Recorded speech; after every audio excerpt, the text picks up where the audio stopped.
Ladies and gentlemen, welcome to another episode of CapCast, a captivating podcast about branding, creativity, innovation, and much more. My name is Felipe Gondim, and I'll be your host today. For those who fell here by parachute and do not know where it is, this is CapMe Podcast, which offers brand positioning, corporate communication, graphic design, web design, among other things.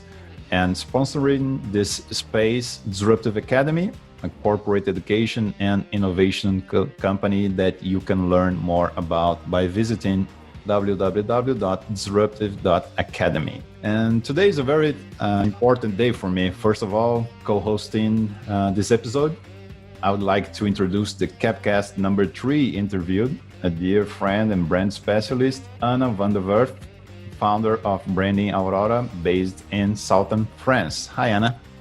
Hello, good evening, everybody. Thanks for having me. It's very important to say how honored and grateful I am for this moment. I feel like a soccer player from my country's third division or something like that, playing in a small team and talking to Pele. It's really quite significant for me, and sorry about this dazzling moment.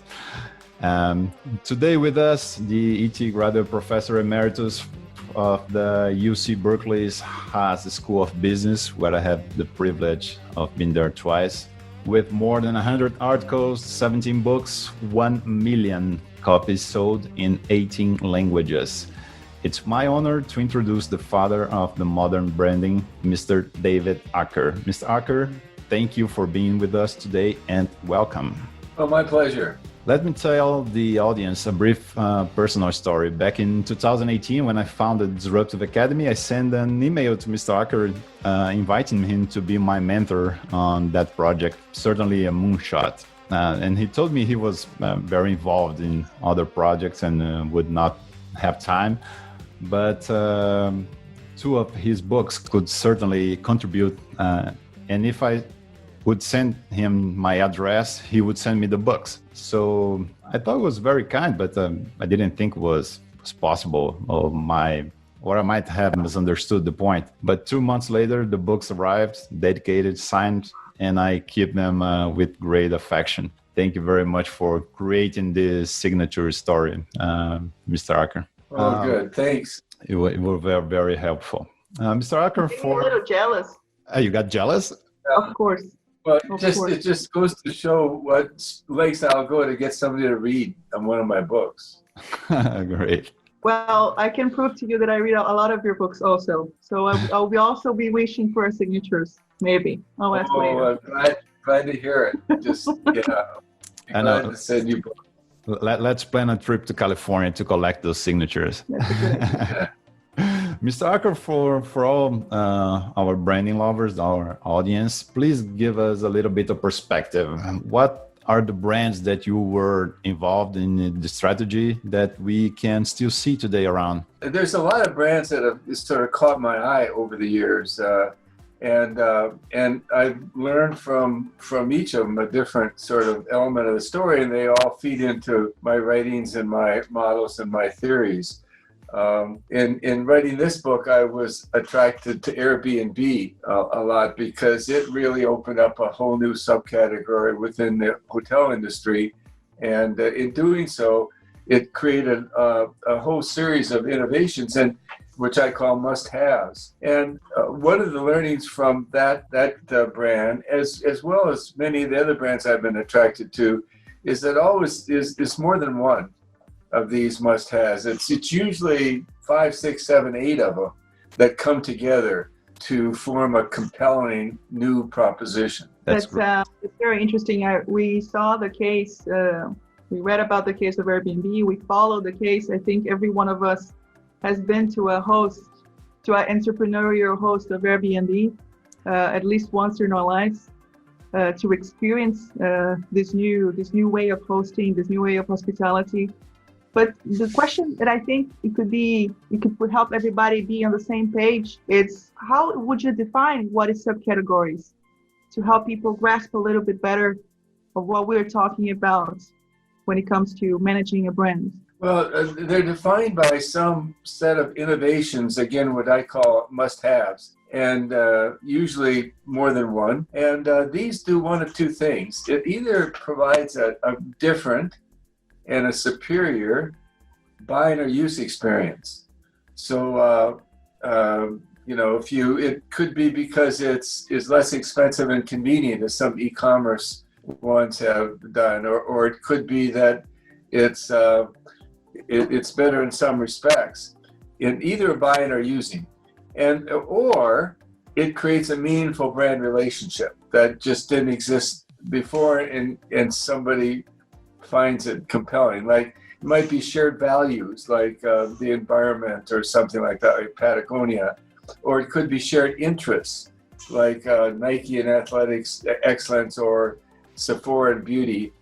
But there's some basis for a relationship that didn't exist before that becomes important to a person. And so that's what a subcategory is. And it's important to distinguish it from categories, because most strategy books on disruptive innovation, there's so many of them, but they almost all talk about categories.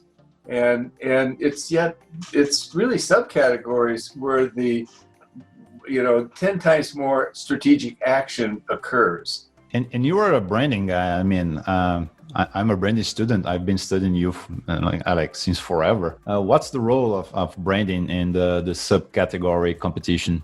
Well, that's another unique part of this book, Owning. It's this book, Owning Game-Changing Subcategories. And that is, all these other strategy books virtually do not mention branding. You look under the index under B, it's just not there. And as if these things just sort of get roll out of the box and you hand it to some communications agency and let people know. But it doesn't work that way. You really have to understand branding to make a new subcategory a success. And I say that an important characteristic is to try to become the exemplar brand. The exemplar brand is the brand that represents the subcategory. And so you want to use that status to establish the subcategory and help it win. So you do classic branding things. You create awareness, visibility, energy. You create positioning, a compelling image. And you create a core brand loyal customers, and you nurture them, and you provide them with an ongoing way to stay loyal. But instead of doing this for a brand, you're now doing it for a subcategory. So you're creating visibility, positioning, and loyal following for a subcategory. And so it's quite different. And sometimes it's uncomfortable and awkward, because people can say, why are you doing this? You should be getting sales for your brand, not for the subcategory. Anybody could enjoy that. But of course, the key to this is that if you talk about the subcategory, you will actually become a stronger brand, because you'll be more credible, less appearing as just selling. And so it'll by the way, help you as a brand, but that's still not so easy to pull off. It's not so easy to get resources within an organization when you say, I'm not going to promote my brand. I'm not trying to generate sales from my brand. I'm trying to develop this whole new subcategory. And then as an exemplar brand, you need to create barriers so others don't come in very easily and become relevant. And so you can enjoy that. But anyway, to me, it's really important that in a strategic sense and disruptive innovation sense, we understand that branding has got to be an important part of it. And then you have to understand what branding is and how it works and why it works. And then you have to understand that you're not the brand here is the subcategory.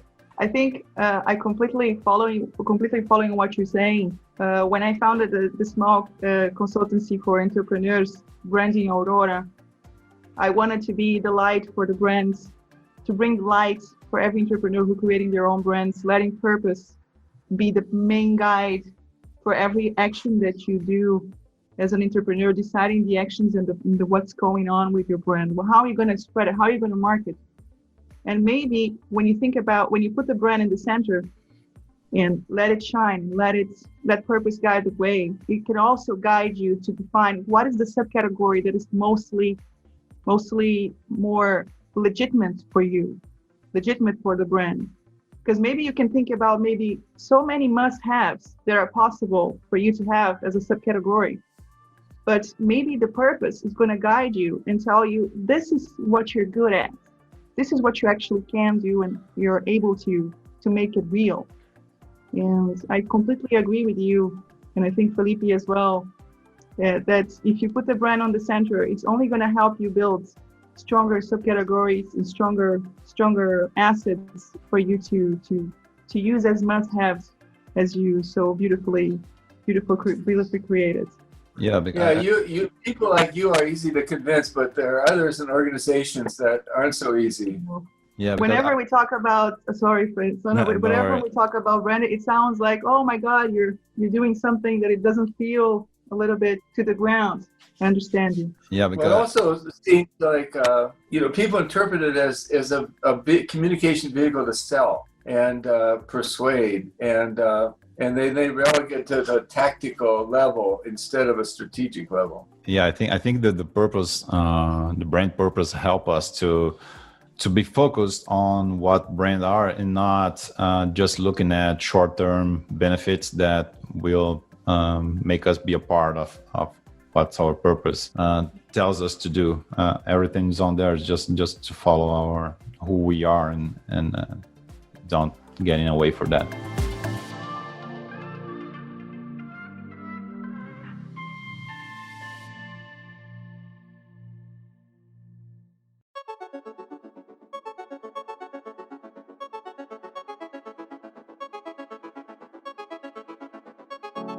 Mr. Aaker, the model of my branding is better than your brand, mentioned in your book, Owning Game-Changing Subcategories, which we are going to leave the link for people to buy on our social media.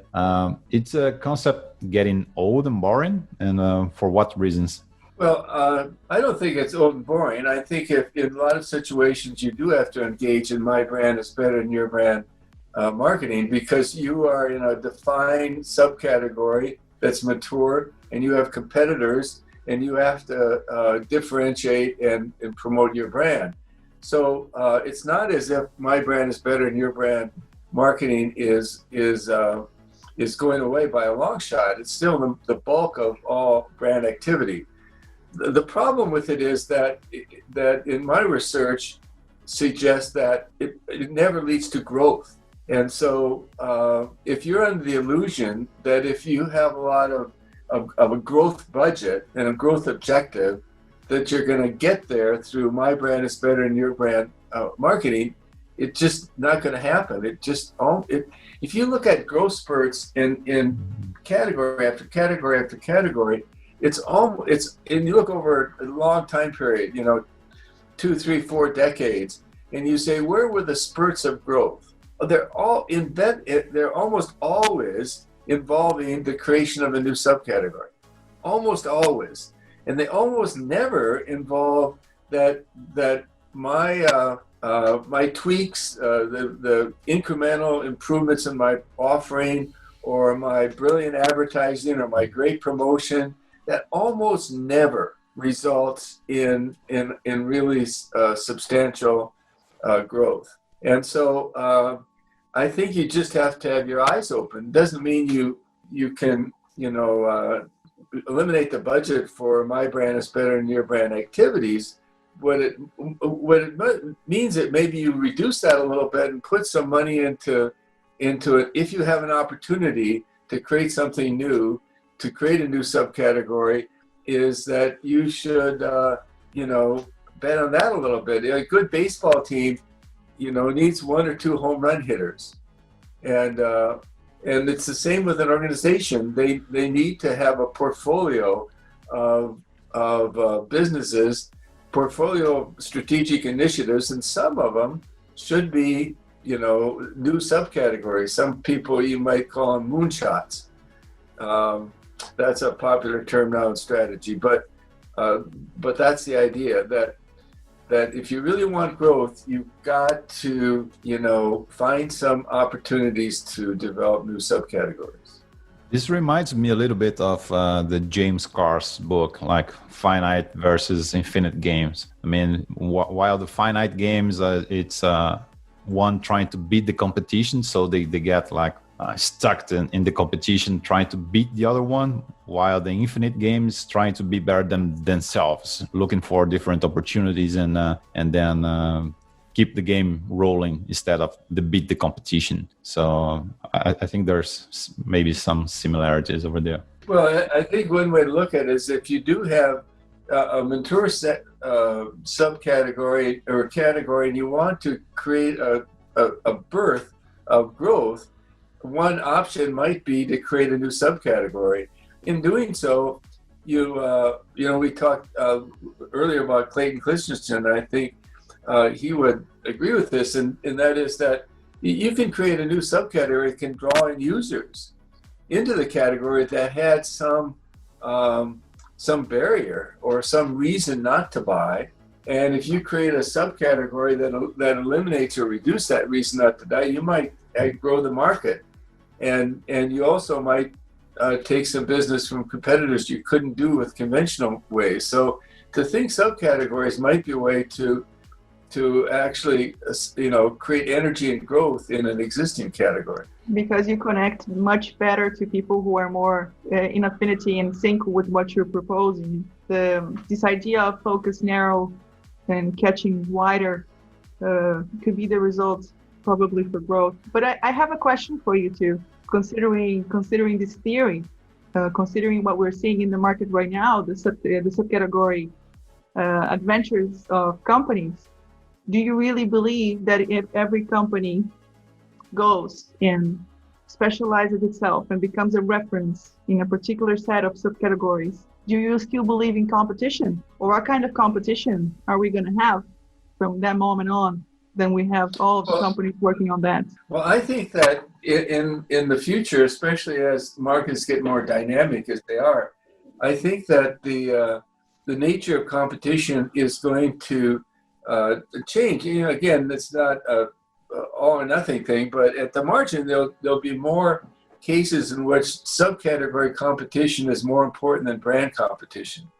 So you have subcategories that are competing with other subcategories, and so that kind of competition, I think, is going to be more important. I mentioned in the book that the digital world has really accelerated the emergence of new subcategories. The frequency and the importance of new subcategories has been so much greater than it was 10 years ago or 20 years ago, where you would see a new subcategory that was important, every 3 years, every 4 years. Now you might see it every 3 months, every 6 months. It's just the world is just much more dynamic, and so the concept of subcategory competition, I think, is more and more relevant. It also requests quicker responses, quicker changes. Yeah, that's right. You have to be more agile. Talking my prior book, Brand Relevance, how if somebody else creates a new subcategory, you have to react to that. And so you have to kind of play defense, and everybody can't play offense. So if you've got somebody that's in your arena that's created a new subcategory, you have to be able to react to that. And also when you get an opportunity to develop a subcategory, you need to react quickly as well. So yeah, it's really important to be strategically agile, and that has a lot of implications for the organization. And it has a lot of implications for branding. You have to have an agile brand portfolio that can support strategic moves in various directions. You have to have an agile organization. So it's a lot more than just an agile strategy. Yeah, and it's very common to have not the pioneer being the leader of the subcategory, right? I mean, there's a lot of cases. Almost never. Yeah. Yeah, it's almost never the pioneer. It's quite remarkable. Yeah, it's usually the first one that got it right, and the first one that has the resources to really manage that subcategory. Why do you think that happens? The second one learned from the first mistakes, or a lot of times the first one was premature. Like, some of the Apple successes, the iPod was one of their first, and Sony came out with one 2 years earlier, but it was technologically immature. And Microsoft came out with an iPad before Apple did, years before. And it was sort of early. They didn't have all the, the technology wasn't ready. They didn't have it right. And often, at other times, you just don't have the organization to pull it off. So, when Diet Coke came along, I mean, it was decades before that there was Diet Colas, and yet the organizations that were around them were struggling. They didn't have the ability, as Coca-Cola did, to put that in every grocery store and put that on every television show and so on. And so sometimes you just don't have the resources to do it. So therefore you struggle. Would you say it's also about timing? What you described about the society being ready for some sort of innovation or not being ready, or the technology not being ready. Timing is really important. I mean, Brazil launched his first car filled with ethanol in the 80s. I mean, it was like 30 years ago, but it was the wrong timing. I mean, all the structure around were not ready for that. And it was viewed as a low-value car. Yeah. It was viewed as a lower-value car, not as much as the value that we have right now.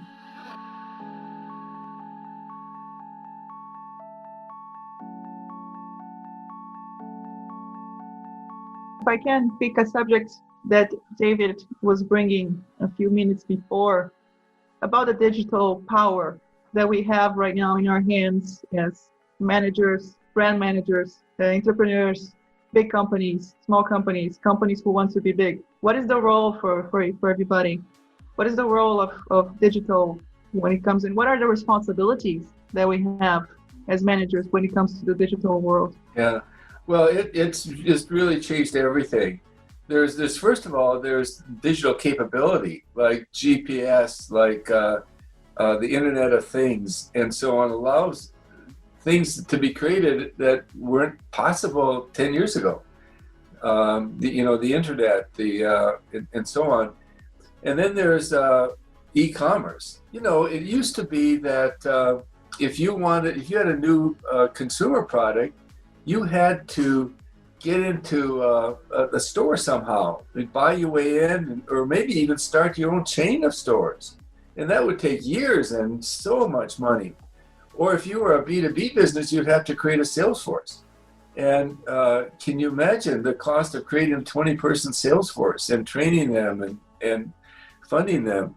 And so it was a thing. And now, I mean, Airbnb, when they got this idea of renting out space, they were up and running in 5 or 7 days. They had a website, and with no money at all.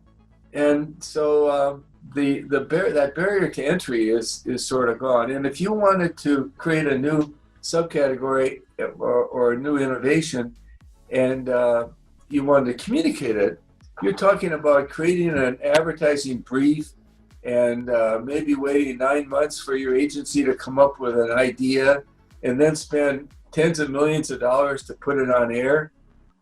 Well, now you can, we have this outfit called Dollar Shave Club that decided to sell razors through the mail or through e-commerce.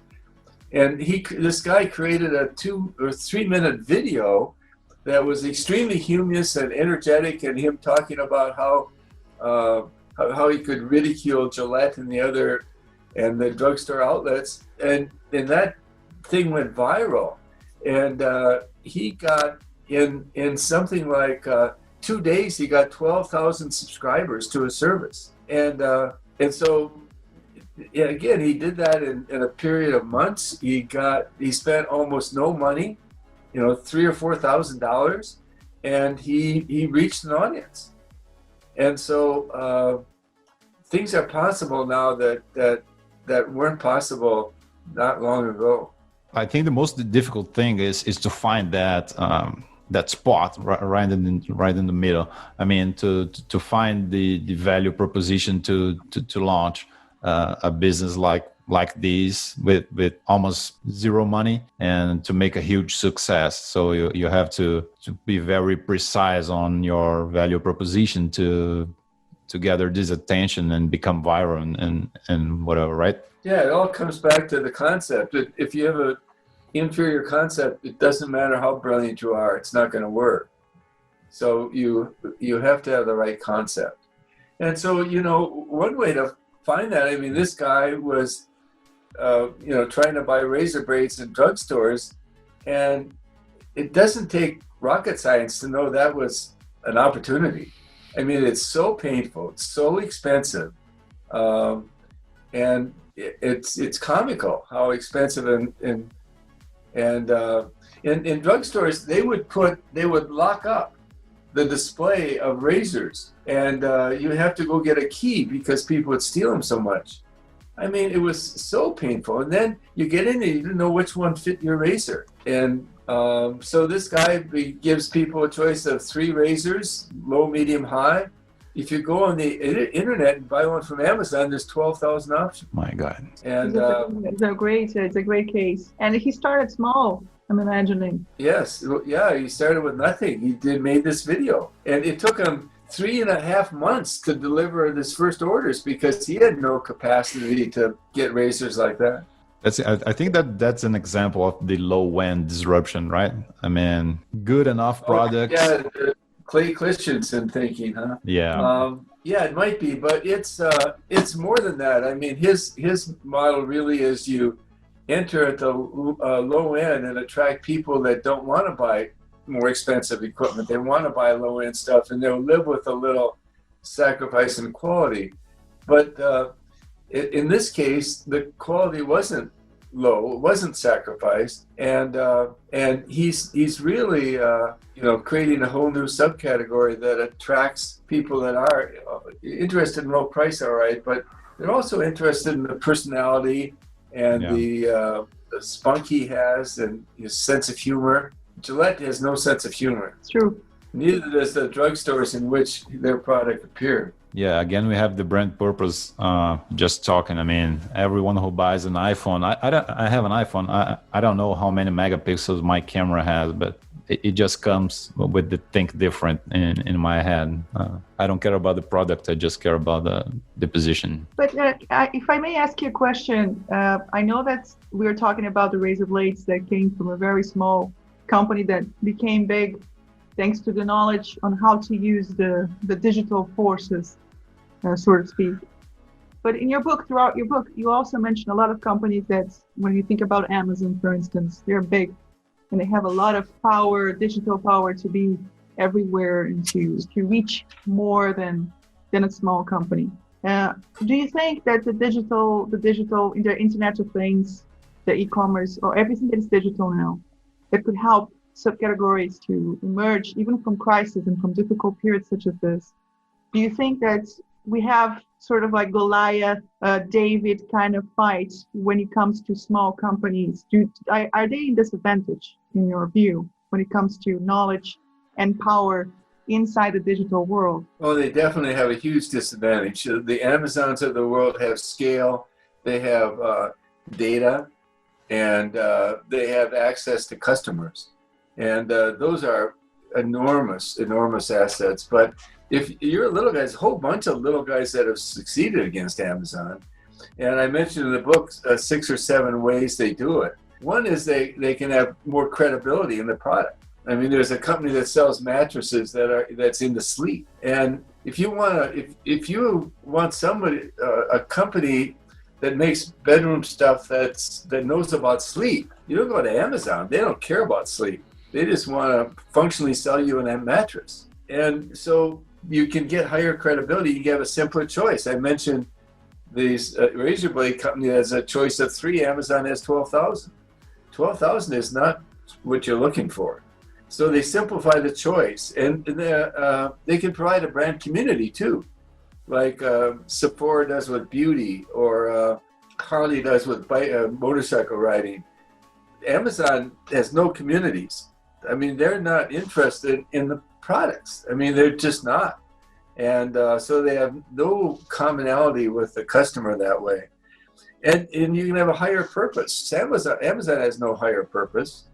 But if you're interested in the environment, you're interested in beauty, or interested in athletic excellence or something, then you'd be comfortable with a brand that has that as a higher purpose. They're not just trying to sell stuff. And you kind of like a personal touch too. At Amazon, you can't call anybody. There's no telephone number there. So if you put in a thing, if you have trouble, call us or email us. We'll answer in 5 minutes. Amazon can't do that. No personal touch at Amazon. And then you can have a personality. You can be the feisty underdog. You can be the guy that ridicules, gets away with ridicule. You can be very humorous. Amazon has got no personality, really. And also, you can compare yourself not to Amazon, but with a storefront, like a drugstore, like this razor company does. So their prices are breathtakingly cheaper, not than Amazon, but with the drugstore, which is where almost all razors are now purchased. So anyway, there's a lot of ways to go against Amazon. In many respects, if you were Amazon, you'd say, I wish we could do that, because that would be more fun and more exciting and more energy and a better relationship with customers. But Amazon can't do that. So there are avenues to be successful against Amazon, or against the Amazon in your category, whoever that might be. This takes to my next question, actually. Is the world becoming too digital? I mean, John Nesbitt foresaw in the 90s some kind of balance between high tech and high touch. We are losing touch. I mean, how should brands act in this new world? I mean, Amazon's maybe trying to open some physical store. I've been to a couple of them in Berkeley and San Francisco, Amazon Go and the 4-star, which is was a good experience. But how do you think brands should act in trying to find that balance? Well, and Anna's question got into this too. I think that over and above the use of digital for marketing, there's all kinds of serious social problems with digital. You know, people getting addictive, especially teens and so on, and it's a serious addiction, and it's very debilitating. And then the social media part of it means that the bullying that goes on is amplified so much, and it's so instantaneous. You have things like suicides going up, you have mental illness going up dramatically, and so that's a problem. And there's perhaps an even greater problem, and that is that social media is a heartbred. It's a birth of lies and conspiracy theories and so on. And companies like Google and Facebook are all geared to do only one thing, and that is to monetize their platform by enticing you to be involved. And if it turns out that the way to involve you is to promote these conspiracy theories that are damaging to our democracy and our whole way of life, then that's what they do. I mean, if they learn that you think the world is flat, they say to their computer system, their artificial intelligence system says, hey, this guy thinks the world's flat. He'll probably buy into this other conspiracy that, pedophiles are running the United States government. And so we'll feed that to him. And because then we'll get more of his time. He'll be on the screen longer with our platform, and we will make more money. And so they didn't start out doing this because they're bad people. They started off with a noble thought. We're going to make your experience on our platform as productive and happy for you. So we will feed you stuff that you like. And so it turns out that that's the end result. It's really terrible. And, there is, it's not easy to resolve that, except that maybe some kind of regulation would be helpful. And, but nobody is, the politicians, at least in the United States, they're first of all not knowledgeable enough to understand what's going on. And second of all, this is not on their agenda. So anyway, there's a lot of problems with social media. It's interesting to see a point of view, if I understood correctly. We are blaming the rules of the game, like we are blaming now the algorithm instead of blaming the source of what is nourishing this algorithm. Because what Google and Facebook is doing is just creating the path, just creating the ways. We, or the entities, are the ones feeding it with not real and not truthful material, not ethical material.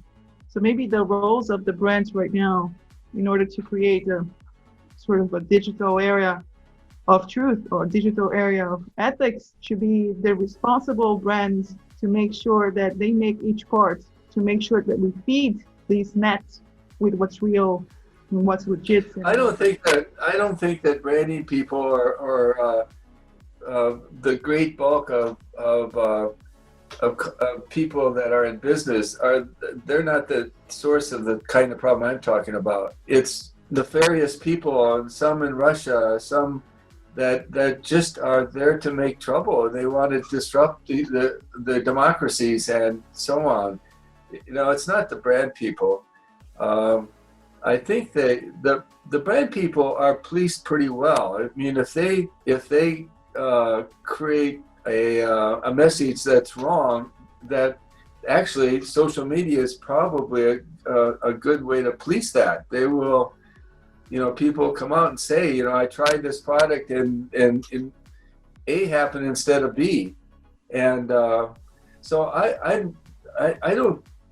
don't think there's a huge problem with respect to the intent and the content of social media that's promoted by businesses. Of course, in business, for the last 100 years, we always have the problem of the deceptive advertisers and the charlatans that put out products that don't deliver. So that's still with us, but I don't think that's amplified a lot by social media. I might be wrong, but the problems I was talking about is of a different type. Yeah, I thought I don't know if you saw the Social Dilemma just released on Netflix. Oh.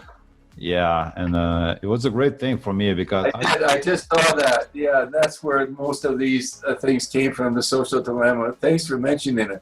It's really a wonderful documentary, and everybody should see it. And I was thinking about myself. I mean, being in the comfort zone, and then, as you, Brent said, the algorithm was just creating a comfort zone for me to see what I want to see and makes me comfortable. And I started to think, if it's not my role to start to read and think and drink from different sources, not to hack the algorithm, but to build my thoughts around that subject. I mean, spread horizon. Yeah, just drink from different sources, and then maybe my feed, my content would be richer and broader than what was shown to me. I mean, that was my outcome from the Social Dilemma. Maybe it's my fault. Yeah, I said, we're blaming the game, the rules of the game, not the players. That's right, but it takes a lot of effort to do that, and a lot of motivation. And one of the problems in today's cluttered world, we don't have a lot of extra time to devote for things we know we should do. And also, it's very painful to watch sort of the other sides when that side is so stupid. Especially these times, right? Yes, yeah. So, but I have some friends that believe differently than I do on most political things, and I enjoy interacting with them, and I've learned a lot by understanding their side of things, and that it's really helpful when you can actually do that.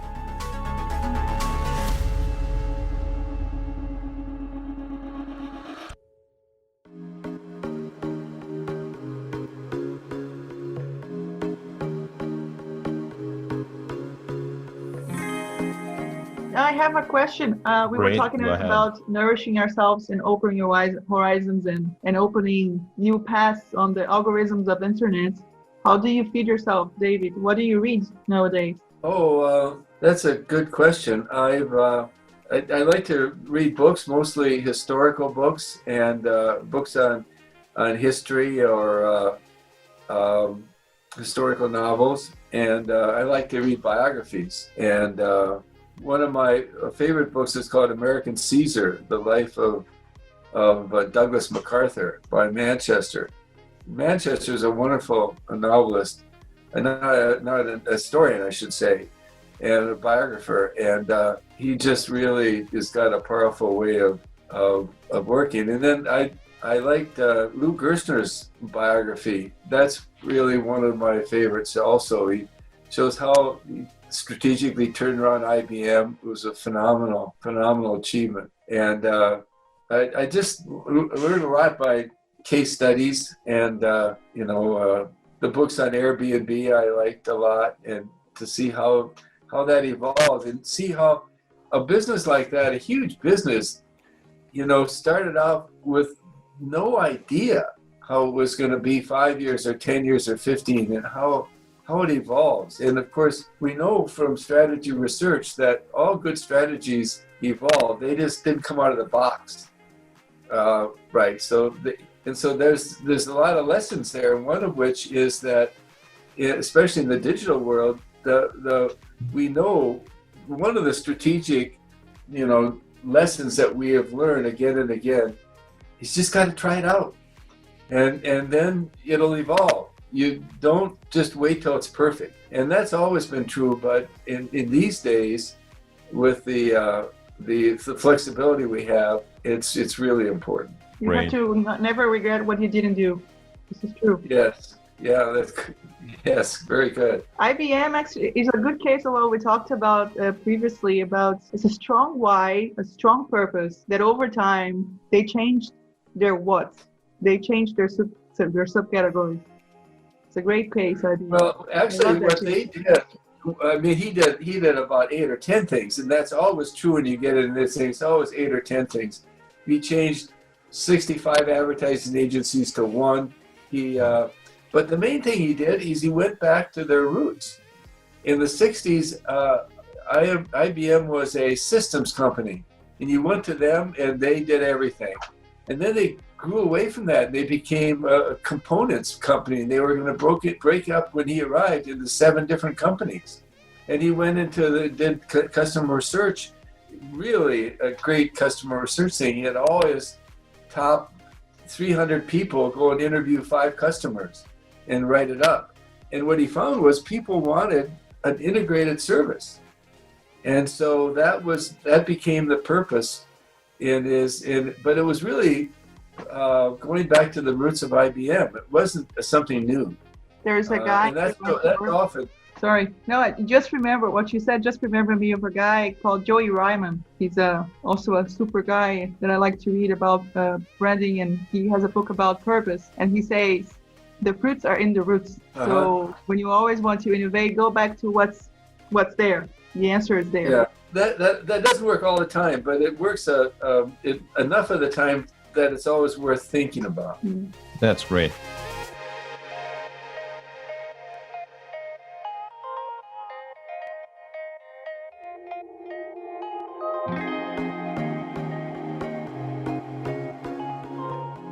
Mr. David, since you were young, a little longer than us, just a little, not too much, you have seen a lot. I mean, in your life, in your works, in your experience. What do you foresee for the next years? What are the major steps ahead? What do you think is going to happen in branding and innovation? I mean, what's the future picture? Well, I think what we've been talking about today is one element of the future. I think that it's going to be more dynamic. It's going to be really important to understand subcategory creation and competition. But I also think that another important thing is going to be the concept of a social purpose or a higher purpose. And I think that the battle as to whether we have run businesses that are exclusively devoted to shareholder value, or whether we are concerned with running businesses that serve all stakeholders, employees and the planet and the community and so on. That argument is over now. The good guys won, but that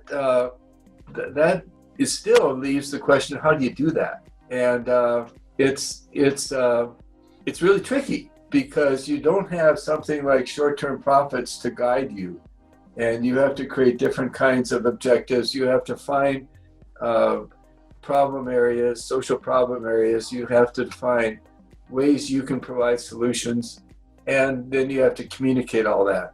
So I think that's the second thing that's going to be important. And another thing that I two little things that are some things that I think are important. They're not as earth-shaking as subcategory competition or social purpose, but one is the idea of brand communities.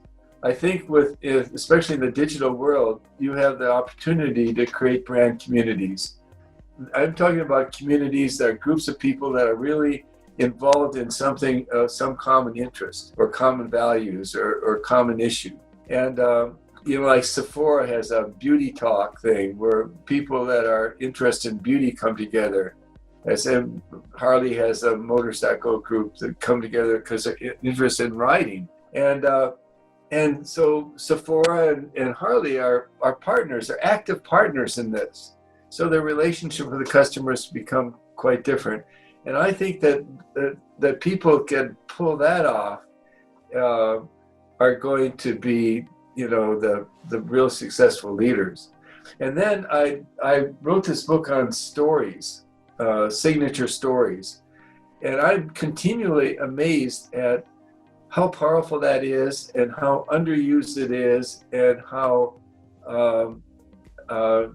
underperformed people are that try to use it even. I really think it's more and more important because people are seeking authenticity, and they're living in this media clutter, and it's so hard for anything to break through and to change any minds. You don't do that with facts or descriptions of programs or products. You just don't. And there's a whole bunch of psychological research that shows that. And but what does come through is really powerful stories, and that can affect a marketplace. It can affect the corporate culture. It can affect employees, and basically it can affect your ability to tell give your message, and get it remembered, get it through.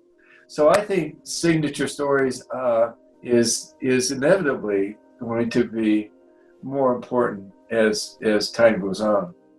It's curious how for some companies or for some people it's hard to grasp that idea that storytelling is so important, especially because I think our whole civilization is created, all our values, all our beliefs are based on stories.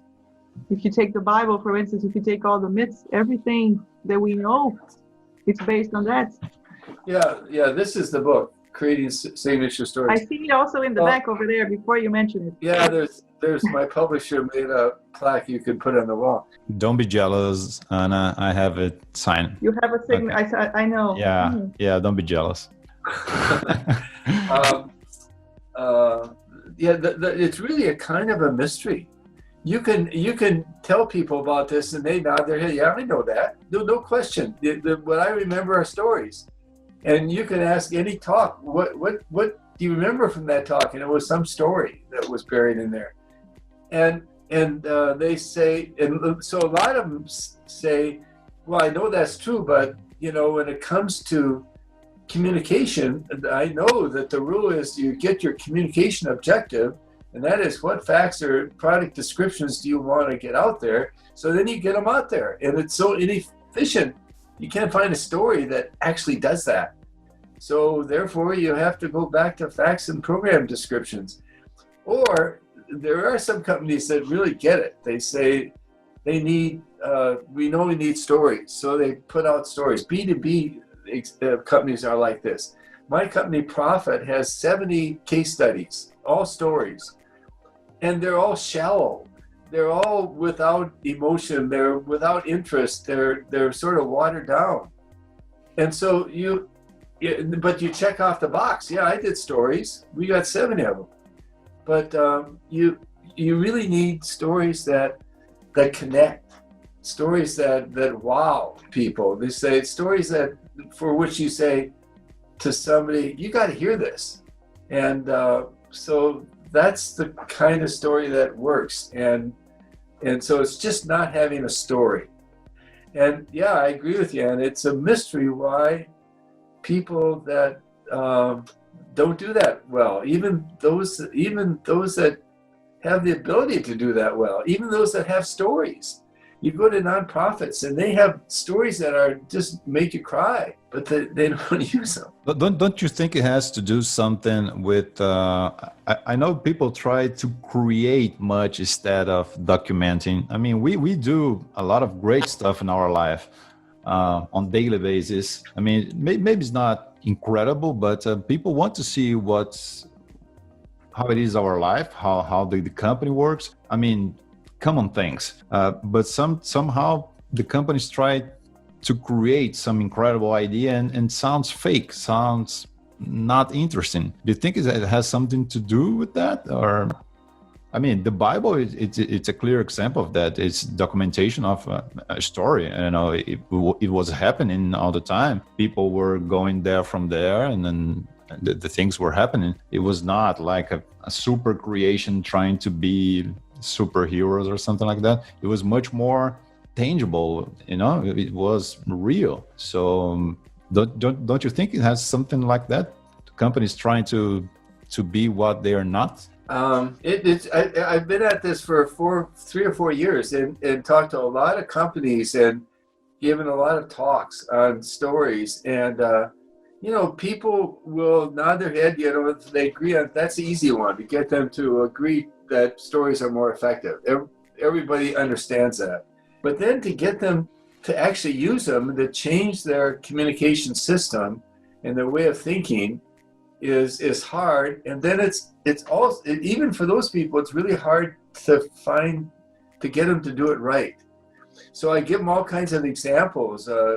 UC Health is a good one that I like to use. It's a regional health company in Colorado, and they are just incredible. They put out these stories of patients that just make you cry. And they don't talk about their hospitals, they don't talk about their physicians, they talk about their patients and give their stories. And so there's a few people that do it right, but it's remarkably rare. I think it's also perhaps our role as branding consultants or people related to this area of consultancy trying to help companies, because I often find myself in projects when I talk with the client and it doesn't take me maybe 15 minutes, 20 minutes to find a spot that it's worth the story or worth to touch.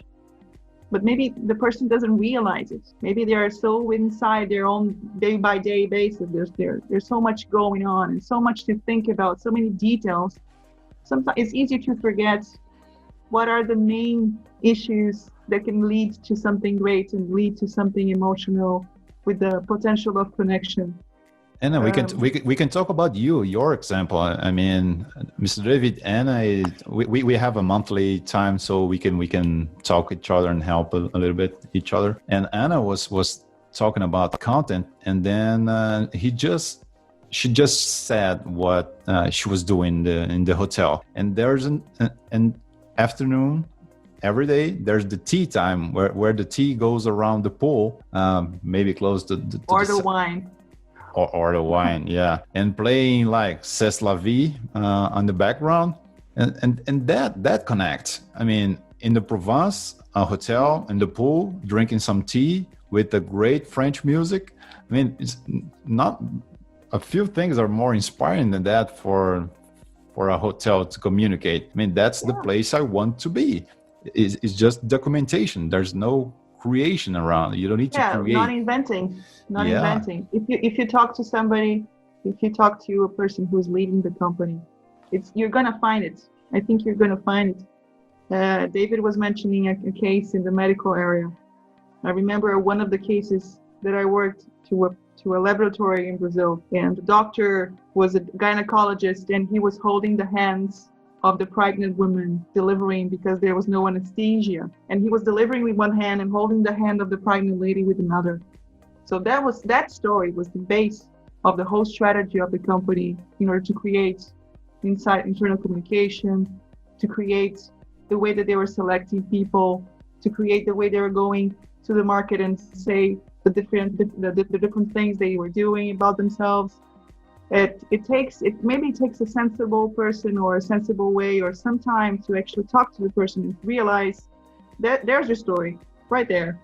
Forget about everything else. Yeah, anyway, I'm surprised. I wrote this book, Creating Signature Stories, and I thought, and I kind of moved on, but I keep coming back to that, and because it just, in so many situations, seems like the answer, and they don't see it. They just want to be more efficient and follow the communication brief, and they're going to be measured on whether people learn these 3 bullet points, and the best way to do that is put out those 3 bullet points.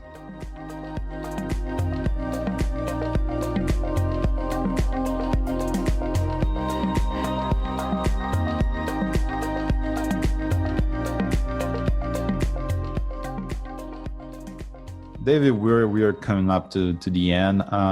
Anna, any final thoughts? No, I'd just like to thank you for letting me participate, barge in this conversation. And thank you, both of you. Thank you, David. Thank you, Felipe. It was a special time for me. Thank you very much. Mr. David, any last words? No, yeah, I really enjoyed this and enjoyed meeting you two. And so we ought to find a way to connect going forward. Thank you very much. Maybe you can send me some of your stuff. Oh yeah, we will for sure. He said to you, not to me. Okay. No, for us, I think. He's interested in you too. I don't think. It's not just because I have the signed books. Yeah, I think it is. No. If I have to choose, you want me to choose between Anna? No, we should. The French touch is it's got a lot more glamour than does the Brazilian touch, I think. Okay. The French, yeah, okay, so she's in an advantage. Okay. Very kind. It's very kind. Thank you. Yeah, Mr. David, again, thanks a lot. It means a lot to us. I mean, you're a legend of our market. I have been studying your books since forever, so been here talking to you and have this story to share. It's incredible. So thanks a lot for sharing your thoughts. We are anxious about to launch this episode and also to see what you are up to produce in the future. Okay. Yes, we're waiting for the next one. Yeah, we're waiting for the next one, and we are going to put all the links so people can buy your book, Owning Game-Changing Subcategories, Uncommon Growth in the Digital Age. It's a beautiful book, and we are going to leave the link on our social media so people can buy direct from the store they want. Okay? Okay, thank you. Thanks a lot, and I hope to be in California soon so we can drink some coffee. We're ready to get together. Yeah. Thank you very much.